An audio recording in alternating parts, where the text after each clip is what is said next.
What was the result of the Winter War? Have you ever wondered how a small nation can stand up against a much larger power? The Winter War between the Soviet Union and Finland is a remarkable example of this. It took place from November 30, 1939, to March 12, 1940.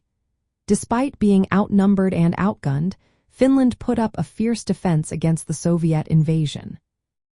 Finnish forces used their knowledge of the harsh winter terrain and guerrilla tactics to slow the Soviet advance significantly.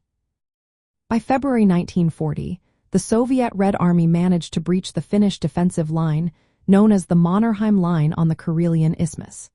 They advanced toward key Finnish cities, including Viipuri, which is known as Viborg today. Finland faced overwhelming Soviet forces and could not secure military assistance from Britain and France. As a result, Finland agreed to a ceasefire and signed the Moscow Peace Treaty on March 12, 1940. Under the terms of this treaty, Finland ceded about 10% of its pre-war territory to the Soviet Union.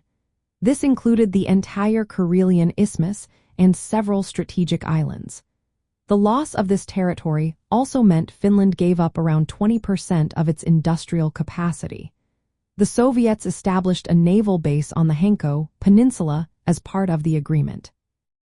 Approximately 12% of Finland's population, around 422,000 Karelians, were displaced from these ceded areas. Casualties were heavy on both sides. Estimates suggest that about 126,000 Soviet soldiers were killed or missing, with 264,000 wounded or sick. Finnish casualties were lower but still significant, with around 25,000 killed or missing and 44,000 wounded.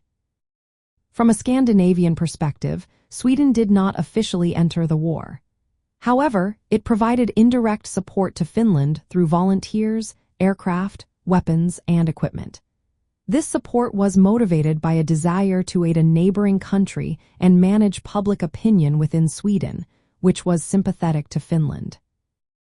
The Winter War reaffirmed Sweden's policy of neutrality and influenced its decision to avoid direct involvement in subsequent conflicts, such as the German invasion of Norway and Denmark in 1940. In summary, the Winter War resulted in a Soviet territorial gain at Finland's expense but showcased Finnish resilience and military skill. It also shaped Scandinavian regional dynamics, reinforcing Sweden's neutral stance during World War II while maintaining a degree of solidarity with Finland.